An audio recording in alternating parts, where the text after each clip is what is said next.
Je vais maintenant demander à Monsieur Didier Déris de Anco et à Monsieur Ludovic Legrand, qui est président de l'ordre déjà architecte, pardon, de venir sur scène nous exposer donc la thématique de la dernière. Ouais, ils sont que deux en fait, ils devaient être quatre et puis on a deux défections. Il y a une dame qui est malade et l'autre personne n'a pas pu venir. Bonjour à tous. Je vais faire une petite introduction avant de passer la parole à Didier. Vous souvenez-vous de quand est arrivée la RTA? Est-ce que vous vous souvenez à quel point on a pu pester? Non, la RTA. Est-ce que vous vous souvenez comment on a pu pester quand elle nous a été présentée avec une obligation de moyens? Et le problème qu'il y a eu aussi, c'est que la RTA s'adressait uniquement, n'était envisagée que dans le cadre du logement. Ensuite est arrivée la RTM.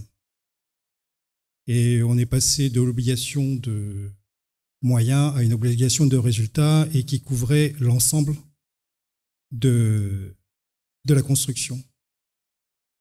Je ne sais pas, mais je crois qu'on a été nombreux à regretter la RTA.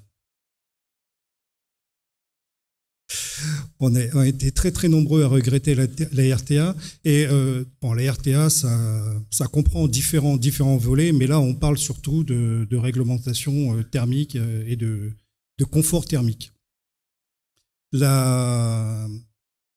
L'obligation de la RTM, quand elle nous a été présentée, on a dû faire des calculs sur quelque chose qui était tout à fait impossible pour être performant. À savoir qu'on nous a demandé de faire, tant que la menuiserie, un bâtiment était hermétique, tout allait bien, on pouvait faire des calculs thermiques comme on voulait, comme en métropole, il n'y a pas de souci. Dès l'instant où on est arrivé à faire des calculs sur de la ventilation naturelle, on s'est vite rendu compte que les architectes que nous sommes, on est considérés comme irresponsables, on n'est pas censé calculer, mais on a le droit d'avoir un petit peu de bon sens. Et malheureusement, avec la RTM, on pouvait arriver à des résultats positifs et alors en ayant une qualité de construction, un confort thermique qui était vraiment inadapté. Et bien sûr, le problème, c'est que les promoteurs, eux, tout ce qu'ils veulent, c'est obtenir, être dans les règles. Dès l'instant qu'on est dans les règles, ce qui est un confort thermique ou pas, ressenti, j'entends, c'est plus leur problème. Ils peuvent vendre, ils sont respectueux de la règle, ça leur suffit. Je passe la parole à Didier. Bien, merci. Donc effectivement, on va vous parler des problèmes liés à la thermique. Donc la thermique, au départ, jusqu'à maintenant, on a parlé structure, on a parlé étanchéité, là, on parle un peu confort. Mais le confort a été, mis en œuvre par les pouvoirs publics, parce que derrière le confort, il y a aussi de respecter la performance énergétique. Donc c'est la performance énergétique qui a boosté un petit peu la réglementation. Donc, quand on a fait la RTA DOM en avril 2009, à cette époque-là, on était plutôt sur une idée confort. Et donc, la question, c'est de savoir comment faire pour que les gens soient plus confortablement installés chez eux. Quand la RTM est arrivée, c'était vraiment une question de performance énergétique. Donc, la RTM est arrivée en 2013. Alors, évidemment, on parlait tout à l'heure de simplification. Eh bien, là, on a, en termes de simplification, au lieu d'en avoir un, on en a deux pour le même prix. Bon, alors ce qu'il faut savoir également, c'est que la RTA DOM a également évolué, puisqu'il y a eu un nouveau texte qui est sorti en 2016. Et donc, là encore, on peut se poser des questions. Qui est, comme la RTA DOM 2016 est arrivée après la RTM, quelle est laquelle qui est vraiment applicable? Mais enfin, bon, a priori, ça reste la RTM. Alors, ce qui est important aussi, c'est que pour la RTM, pour la réglementation thermique, le domaine d'application est extrêmement restreint. Parce que, en ce qui concerne la RTA DOM, ce ne sont que les logements. Et en ce qui concerne la RTM, c'est logement, commerce et bureaux. Donc, ce que je dirais, c'est que RTM est de plein droit, on est applicable sur les commerces et bureaux. Par contre, sur les logements, on a un problème entre les deux règlements, à savoir laquelle on peut appliquer. Donc, ce que dit la RTM, c'est que la RTA DOM peut être une solution acceptable. Alors, ce qu'il faut quand même comprendre, c'est qu'aujourd'hui, il n'y a pas de réglementation thermique pour les écoles, pour les personnes handicapées, pour les salles de spectacle, les restaurants, les hôtels, les bibliothèques, les salles d'exposition, hôpitaux, salles de soins, salles de sport, musées, IGH. Hein, donc ça veut dire que c'est quand même inquiétant. Alors, les problématiques liées à la réglementation, d'abord, la RTM n'a jamais été acceptée par la profession. Pourquoi elle n'a pas été acceptée par la profession? Non pas parce que c'est pas une chose intelligente, mais c'est que c'est surtout qu'il n'y a pas eu de concertation. On a eu 2 réunions, une où on nous a présenté et l'autre où on nous a dit bon il faut accepter et puis c'est comme ça et puis c'est pas autrement. Et voilà. Et ce qu'il faut savoir, c'est que quand on a dit ok on accepte, ce qui devait être fait, c'est qu'il devait y avoir après toute une série de réunions de travail où on allait justement travailler sur ce qui, à notre avis, n'allait pas dans les RTM. Ça n'a jamais existé. Donc, deuxième chose, donc, comme je vous ai dit, le domaine d'application est restreint. Ce qui est plus grave, c'est qu'on voit des bâtiments réalisés conformément à la RTM qui sont inconfortables thermiquement. J'ai eu l'occasion d'aller chez une dame qui nous avait appelé. Les murs étaient à 50 degrés. Alors la RTM supprime la conception. C'est ça qui est terrible, c'est que quand on faisait de la RTA DOM, Ludovic me disait ça tout à l'heure, que les architectes sont devenus, comment tu avais dit ça? Que tu avais dit que les architectes étaient incompétents, ou je ne sais pas quel terme tu avais employé, mais comme c'est toi qui es architecte, donc voilà. Mais en tout cas, ils n'ont plus à faire de la conception. Ils ont juste à faire un bâtiment comme ils ont envie. Et après, il passe ça au bureau d'études qui, lui, va se débrouiller pour trouver au calcul les quelques isolants et prise soleil et autres nécessaires pour que ça passe. Je veux dire, c'est pas sérieux. Il faut qu'on revienne à la conception qui était le principe de base de la RTA DOM.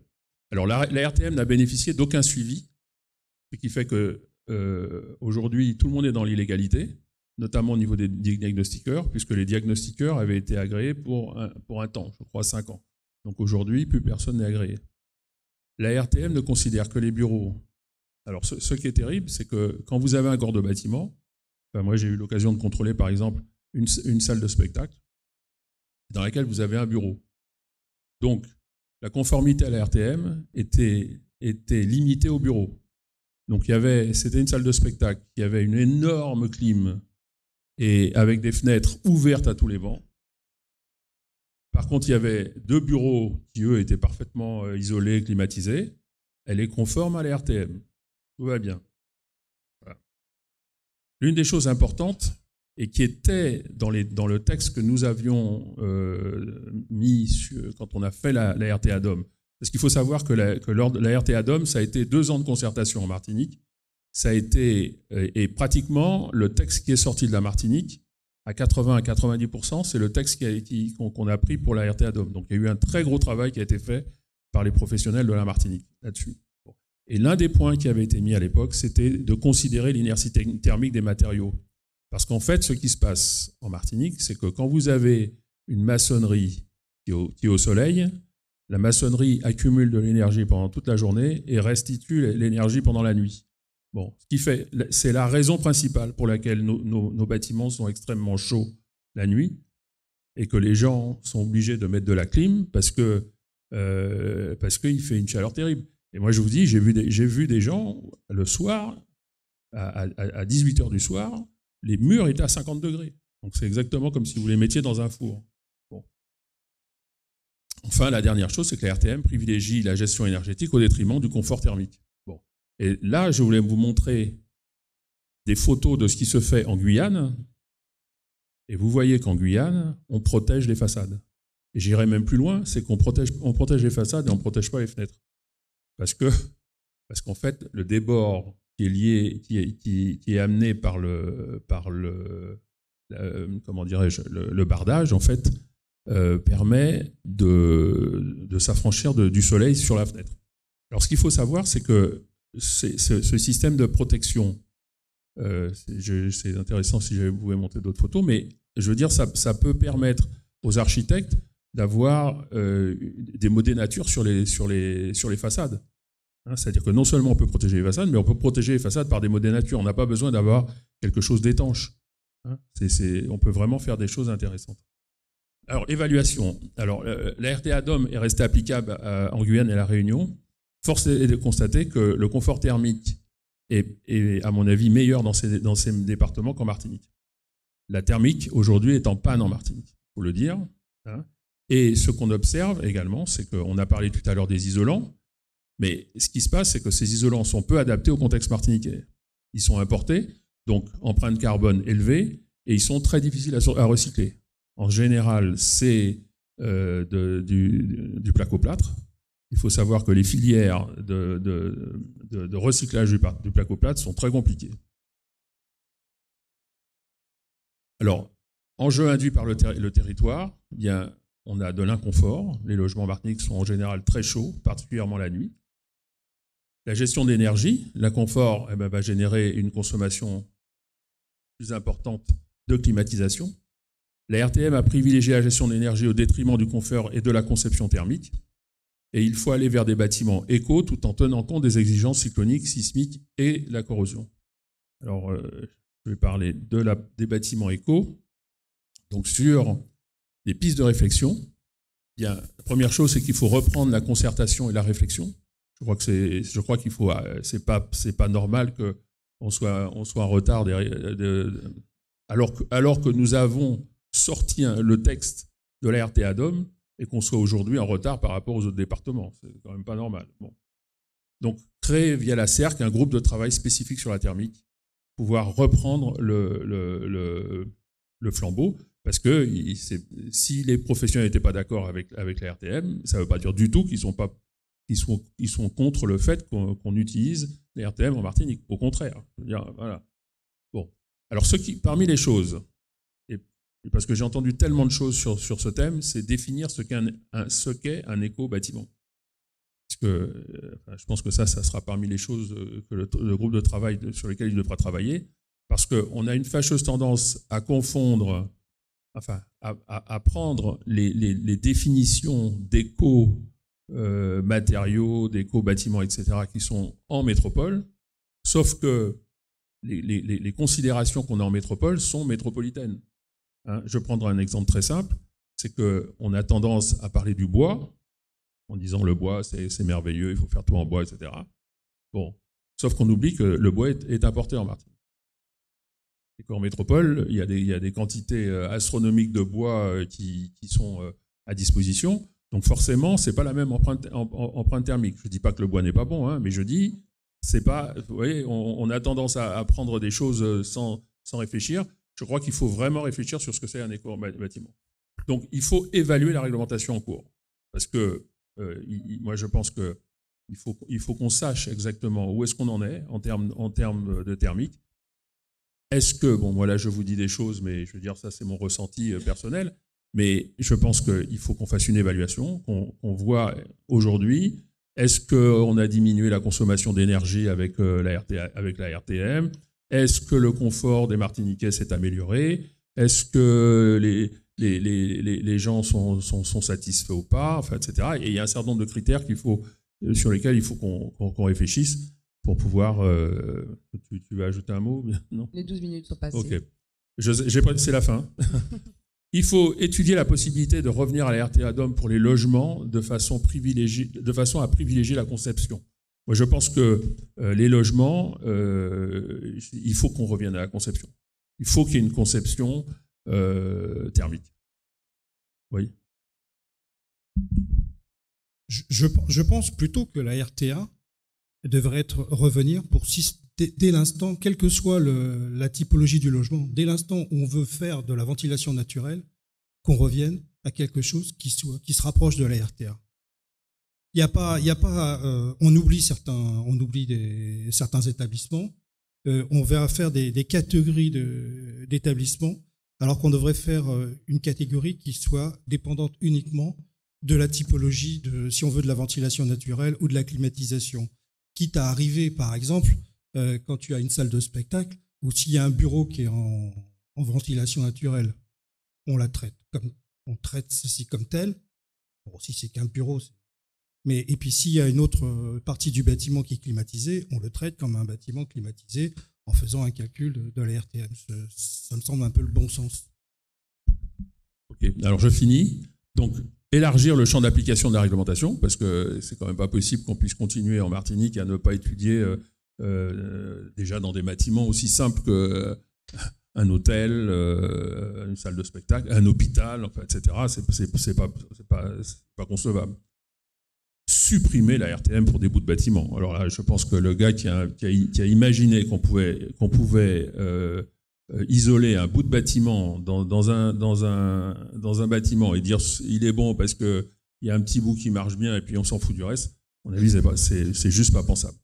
Et puis, dernière chose, évaluer l'inertie thermique et protéger les façades. Donc voilà ce que je voulais dire sur la thermique. Merci beaucoup, Didier Déris et Ludovic Legrand. On va prendre 3 questions.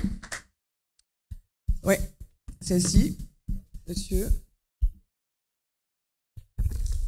Voilà, merci. Oui, bonjour, merci. Je suis Jérôme Strobel, président de Quai-Bâti, une association qui promeut la qualité environnementale des bâtiments en Martinique. On est créé depuis un peu plus d'1 an maintenant. Je souscris à tout ce qui a été dit. Je pense qu'en particulier sur les lacunes de la RTM, sur son niveau d'exigence insuffisant et sur tous les constats qui ont été posés, j'aimerais vraiment les appuyer. Je pense qu'il y a en effet urgence en Martinique pour revoir la question thermique alliée au confort. Donc merci beaucoup d'avoir relevé tous ces points. J'aimerais juste faire une remarque question sur un élément. Vous avez plusieurs fois parlé des matériaux, notamment autour du bois. Alors j'aimerais quand même dire que c'est vrai que c'est très dommage qu'on n'ait pas une filière bois en Martinique qui nous permette de construire en bois localement. Par contre, j'aimerais quand même dire que si en effet ça génère, dans le bilan carbone complet du bâtiment, ça génère effectivement une source d'émissions supplémentaire qui est le transport, que comparativement avec le gain que le bois, d'un point de vue carbone, permet d'obtenir par la substitution à des matériaux qui sont très énergivores dans leur fabrication, et à travers le stockage qui est possible, il n'y a pas comparaison. Il y a quand même un avantage carbone, en tout cas sur le point de vue carbone, qui est très clair. Lié à ça, justement, j'aimerais vous poser la question, parce qu'actuellement, il y a la révision thermique 2012 en métropole qui est en révision, qui s'oriente vers la réglementation environnementale 2020, qui fait l'objet d'une expérimentation très intéressante actuellement qui s'appelle E+C-, dans laquelle on a introduit à la fois la performance énergétique et à la fois la performance environnementale à travers le bilan carbone et des niveaux de carbone du bâtiment. Et est-ce qu'il ne serait pas judicieux, justement, dans le cadre d'une révision de la réglementation que vous appelez de vos voeux, d'intégrer en plus, dans les enjeux que vous avez présentés, une manière novatrice pour être le premier territoire tropical à introduire aussi cette problématique qui aujourd'hui est de grande actualité, parce qu'on a un gros travail aussi à faire sur les matériaux. Il faut savoir que dans un bâtiment performant, énergétiquement parlant, l'énergie grise, c'est-à-dire le bilan carbone de production, de fabrication des matériaux de construction pèse plus lourd que la consommation énergétique durant toute la durée de vie du bâtiment. Et ça, c'est valable autant en métropole et encore plus chez nous, où quand même les bâtiments exigent un peu moins d'énergie lors de leur exploitation. Et ce que je veux dire, c'est que sur la RTM, en Martinique, on a copié ce que la Guadeloupe avait fait avec la RTG. Maintenant, la Guadeloupe est en phase de révision assez avancée de sa RTG. Ce n'est pas le cas chez nous, c'est dommage. Mais la Guadeloupe a, à l'époque, pas intégré, à ma connaissance, cette question environnementale. Et je pense que ça pourrait être une super plus-value de la part de la Martinique de se positionner sur une révision qui intègre cette question-là aussi. Merci.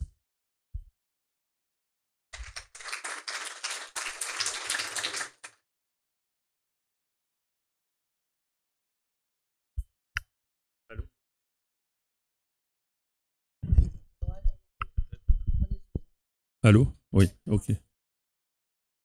Bien, alors, non, j'ai volontairement choisi le bois parce que on a une fâcheuse tendance à tout de suite mettre le bois au top et le reste n'est pas bon, etc. Je suis d'accord avec vous, le bilan carbone du bois, puisque ça piège du carbone, évidemment, ça reste quelque chose de très bien. En ce qui concerne la révision de RTM, je peux dire que c'est vraiment ce qu'on souhaite faire. Donc c'est ce qui devra être fait au sein de la CERC. Bon, et quant au projet pilote dont vous parlez, mais avec grand plaisir, je veux dire que de toutes les façons, pour moi, il est extrêmement important de pouvoir, à côté du calcul, de l'intelligence, etc., d'avoir un système qui nous permette de vérifier ce qu'on fait, donc de faire des tests, de vérifier, etc. Donc moi, je suis 100% d'accord là-dessus. Attendez, monsieur, oui.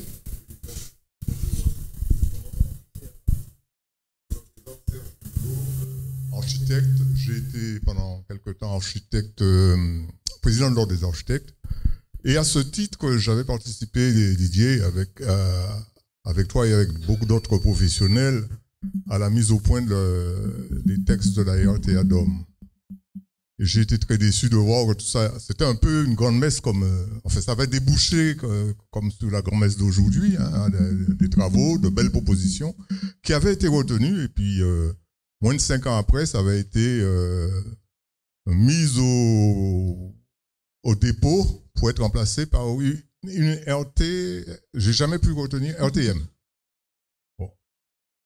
Donc je salue l'opportunité que nous avons de relancer cette RTA DOM et toutes les réflexions que nous avions menées à l'époque avec les professionnels et aussi bien avec les professionnels du bâtiment que les pompiers, parce que eux aussi ils étaient très motivés, très concernés par ça, étant entendu que en confort climatique, drainer un bâtiment, le drainer pour bien le ventiler, c'est le drainer pour bien le brûler aussi. Donc c'était leur problématique avec nous, et ça avait donné lieu à des discussions très intéressantes, en tout cas à des propositions très constructives. Dommage qu'elle n'ait pas été suivie tout de suite, enfin qu'il y ait eu cet incident de parcours avec la RTM. Donc j'imagine et j'espère et je me propose d'être à vos côtés s'il faut qu'on redémarre là-dessus. J'aurais voulu faire une autre réflexion, enfin, sur 2 points que nous avons évoqués. Là, je vais prendre la casquette architecte urgentiste et pour évoquer 2 choses.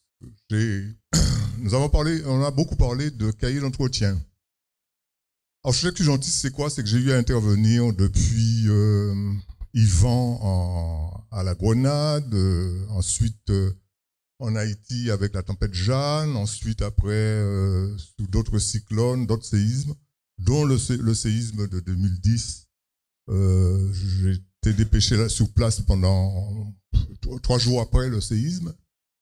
Et ce que je veux dire, il y a 2 choses que j'ai observées et dont nous avons parlé aujourd'hui. D'abord, que ce soit dans la tenue au séisme comme dans la tenue au vent cyclonique, la notion d'entretien est très importante. L'urgentiste, c'est celui qui va tout de suite essayer de faire une évaluation de ce qui n'est pas encore tout à fait tombé, de ce qui va peut-être tomber, mais il va pas trop s'attarder sur ce qui est déjà tombé, puisqu'il faut gérer la crise. Et beaucoup de sinistres qu'on pouvait observer n'étaient pas seulement dus à des problèmes de conception, à des problèmes de réalisation, mais souvent le problème de l'entretien des matériaux se posait. Vous avez un bâtiment et au cours d'une de nos réunions de travail avec la CERT, j'avais évoqué ça, vous avez des bâtiments qui peuvent être très bien construits aujourd'hui et dans 5 ans, s'ils n'ont pas été revisés correctement, s'ils n'ont pas été remis à niveau, ils ne peuvent plus avoir le niveau de performance qu'on pouvait en attendre. Ça, c'est une chose. L'autre observation que j'aurais aimé faire, j'ai entendu parler des 80% de maisons qui sont faites sans architecte, sans technicien, sans machin. Bon, je dirais que ces gens-là, c'est pas quelque part, ce n'est pas forcément de leur faute s'ils n'ont pas eu accès au concours des techniciens. Les représentants de la CTM qui sont ici aujourd'hui savent très bien le travail qu'ils ont fait et que nous avons accepté de faire à leur côté quand il a été question de mettre en place la prime à la construction parasismique, qui est devenue l'aide territoriale à la construction durable. Bon, c'était une façon de pouvoir, enfin, dans mon esprit à l'époque, quand je fus président de l'ordre et que je me suis fait lyncher à cause de cette disposition, c'était l'idée de pouvoir mettre un peu de techniciens à la portée des gens qui n'ont pas l'habitude, qui n'ont pas les moyens de se payer ces techniciens-là. Et ça fait partie, alors, juste... C'est ma seule intervention. Je la finis. Elle est longue. C'est ma seule intervention de toute la matinée. Oui, mais elle est longue. Il y a des gens qui je la finis rapidement. Qui vont pas intervenir. Je la finis juste rapidement, si vous voulez bien, Barbara. Juste une chose, c'est que il faut qu'on reste conscient que ces gens-là, qu'on le veuille ou non, ils doivent vivre. Ils ont des maisons qu'ils sont obligés de faire en autoconstruction. Et d'une manière ou d'une autre, il faut que toutes nos réflexions sur le mieux bâtir, nous puissions leur en faire profiter. Merci. Madame, soyez court parce que voilà, soyez court dans vos interventions. C'est juste pour remercier d'être ici aujourd'hui. Je viens de la Guadeloupe. J'ai pas 60 ans, j'ai déjà vécu 10 cyclones, un tremblement de terre et 2 séismes. Juste pour vous dire, qui ici a vécu Hugo, David ou je ne sais trop quoi. Je crois qu'en Guadeloupe, on a beaucoup appris suite au cyclone Hugo. Maria pour une partie de l'île. Alors nous, c'est soit le nord de l'île qui est impacté, soit le sud, soit l'ouest, soit carrément les îles, comme la Désirade avec le cyclone Hugo qui avait complètement été rasé. Moi, je dis simplement, c'est très beau ce que vous dites, c'est très bien. Pour que la CERC vive longtemps, il faut peut-être avoir des apports des gens qui vivent dans les autres îles, de manière à en faire une entité caribéenne. Je travaille avec les architectes depuis que j'ai 26 ans. C'est un monde, je ne suis ni architecte ni ingénieur. Mais à force d'organiser toutes leurs réunions, tous leurs voyages, tous leurs déplacements, je peux dire que je suis une petite fille d'architecte aujourd'hui. Et moi, je dis aujourd'hui, vraiment, vous avez beaucoup de chance la Martinique et que j'espère que vous allez avoir des énergies positives pour vous parce qu'un cyclone, quel que soit son degré, c'est vraiment quelque chose de dramatique. Merci.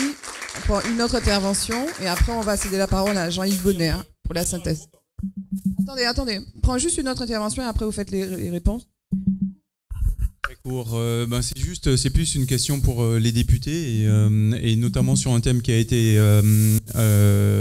dont on a discuté, la fiscalité. Aujourd'hui, il existe une fiscalité qui encourage justement à l'isolation du bâtiment. C'est le CITE, le crédit d'impôt transition énergétique. C'est quelque chose qu'on a mis énormément de temps à mettre en avant et à faire comprendre. Aujourd'hui, ça commence à fonctionner, sauf qu'à partir de fin 2019, le crédit d'impôt de transition énergétique sera soumis à un plafond de revenus, ce qui n'était pas le cas aujourd'hui.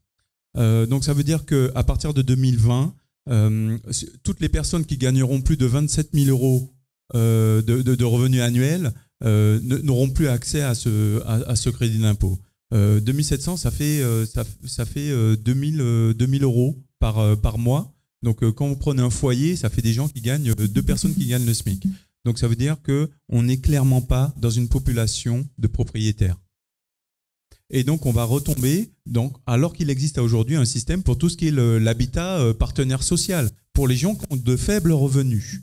Voilà. Donc c'est quelque chose qui va complètement s'arrêter, tout simplement parce qu'encore une fois, on a mis en place quelque chose, que ça fonctionne, et puis du jour au lendemain, on va le retirer. Allez-y. Si normalement ça fonctionne. Allô ? C'est l'autre marche. Bon, je voulais dire simplement que d'abord nous avons en Martinique des gens de grandes compétences. Serge Guneau qui vient de parler tout à l'heure, c'est quelqu'un qui a été sur beaucoup de théâtres d'opération. Il a beaucoup travaillé avec nous et donc je pense que il faut quand même bien écouter quand il parle parce que c'est des choses intéressantes. La deuxième chose que je voulais vous dire, c'est que évidemment, nous avons quand même pris quelques cyclones. On a pris aussi quelques séismes puisqu'on a eu un magnitude 7.2 en 2007.